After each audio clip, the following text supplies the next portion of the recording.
Alright, ladies and gentlemen, I'm here on the show, and I'm here to talk about some NBA news, so we're going to get right into it here. So, Draymond Green,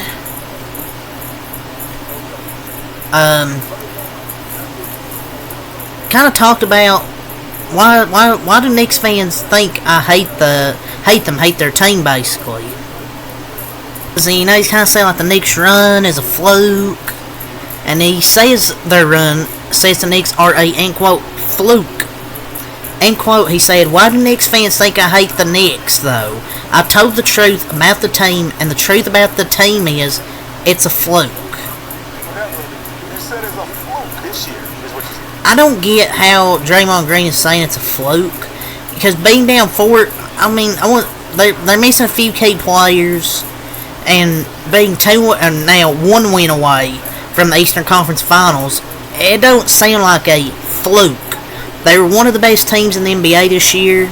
I thought they were until they got some injuries, but they've still dealing with some injuries now, but they've got most of their key players, except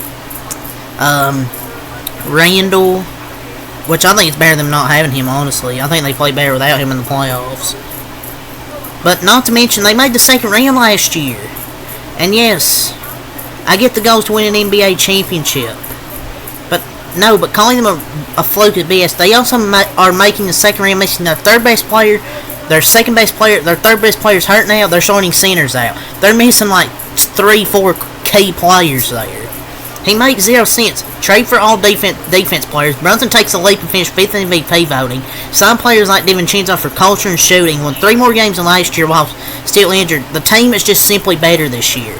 Second year in a row, they're in the second round and going to make the Eastern Conference Finals, most likely.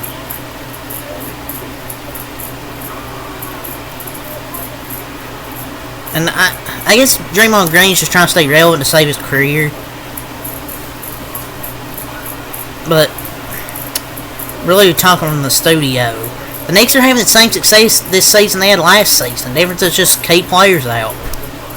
I think it's just Knicks for clicks. They have to say something about the Knicks for clicks. Because they've had key injuries, but they've been battling throughout the whole season. I don't know about Draymond as an analyst. I guess it's just enjoying vacation. I mean, I don't know if it's the best choice. The Knicks been playing great. Like, who cares? Stop promoting this BS. So, on the WAA show, Alonzo,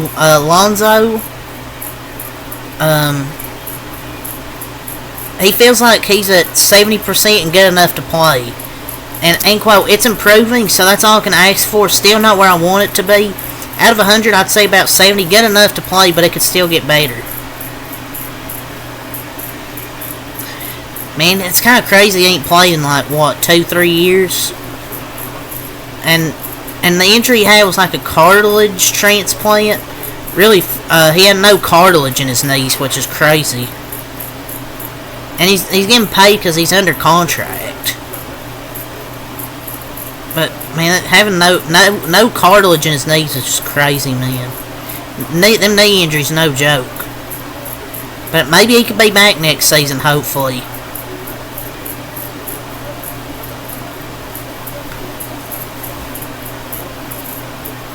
So Udonis Haslem has concerns about the Lakers locker room if they hired J.J. Redick as their next head coach. End quote, if it's J.J., it's going to be a cynical locker room. You're going to see guys that are going to say, is Coach going to do a podcast after the game with LeBron?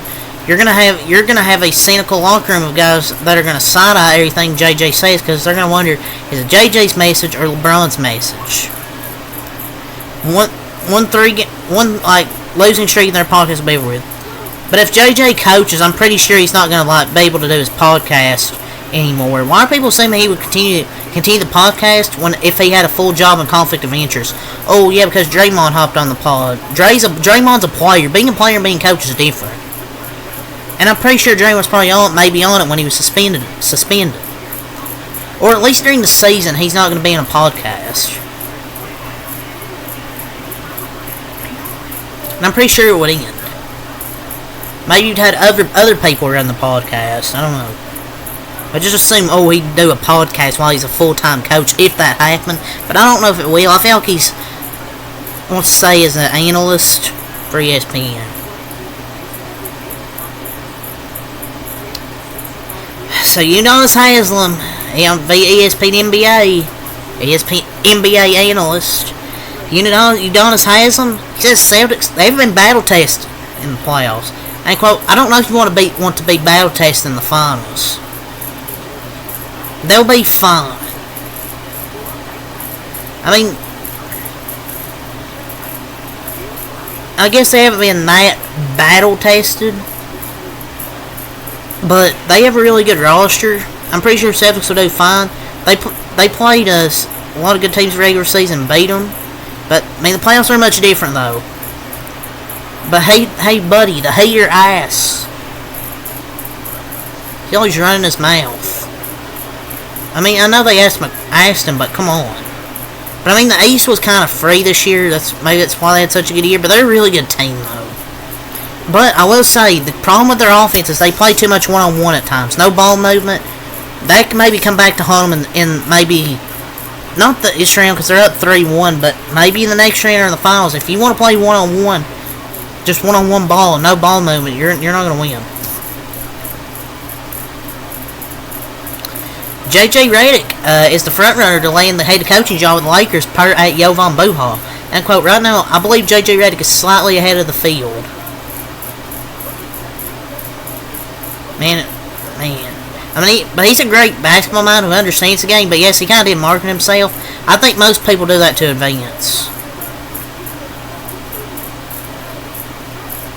They'll just scapegoat him after like 1 or 2 seasons and he'll be gone. If that happened. And people are going to act like this would be the worst move of the offseason. But I don't think that's a bad move, honestly.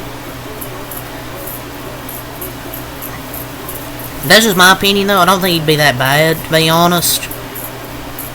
People are going to act like it's the worst thing, but the offseason moves matter way more having the offseason moves matter way more. Having someone brought in 80 respect is the most important.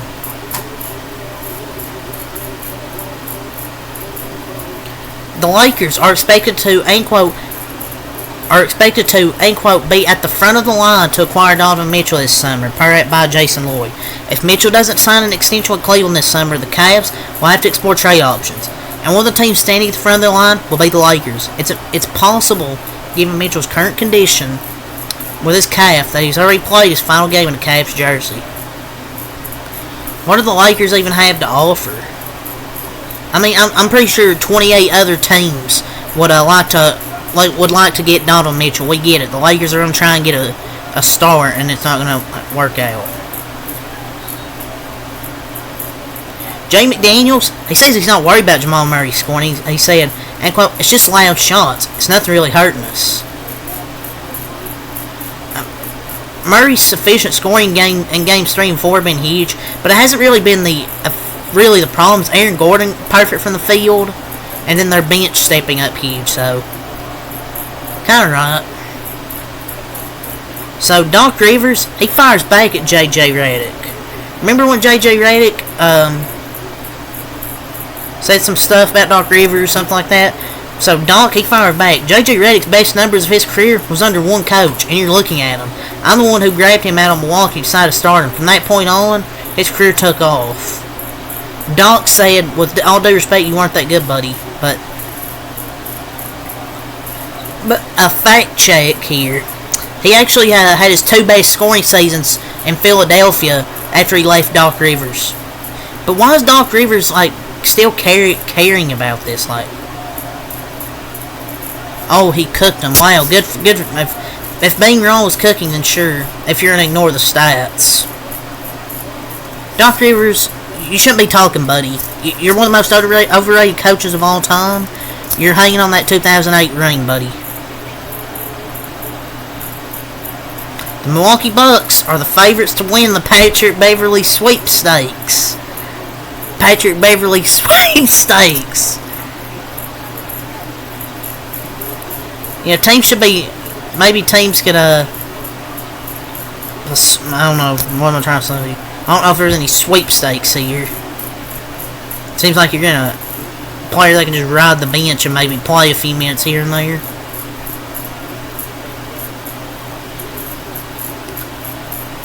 So Victor Wembanyama's former team, Metropolitans, I'm not part of the nerd community, 92, has gone bankrupt. According to a report from Lee Patterson, his former team informed the French basketball authorities that they can no longer participate in any competition. That's actually insane.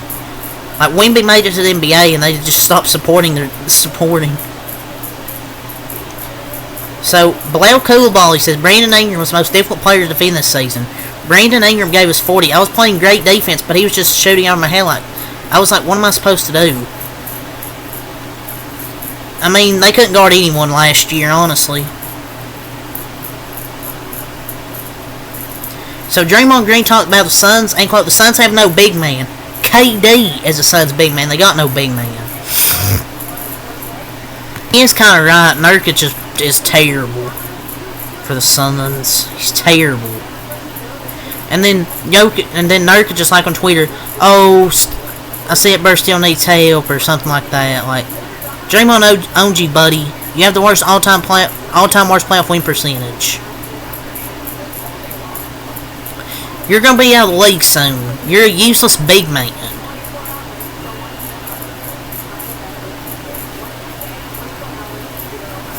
We have a battle of trash here with Draymond Green and Nurkic still. The battle of trash.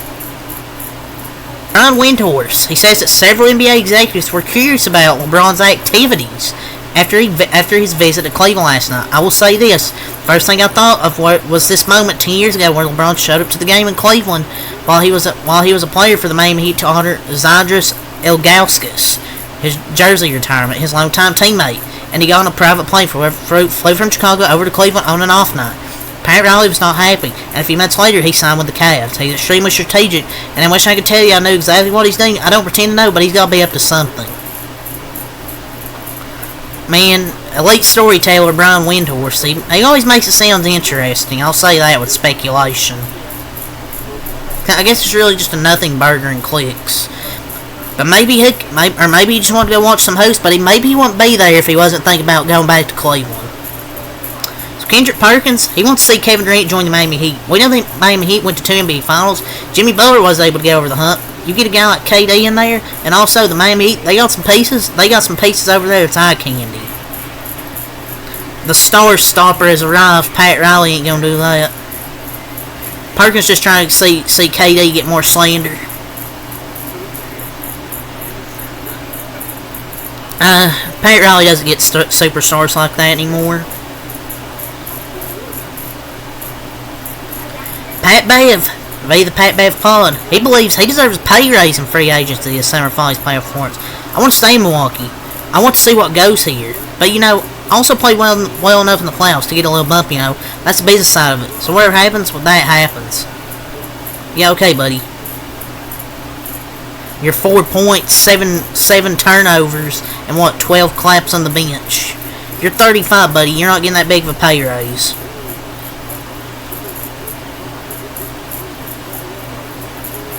So Chandler Parsons the running back FDTV, he blames Tom Thibodeau for New York's injuries. Oh yeah, because the coach injures the players.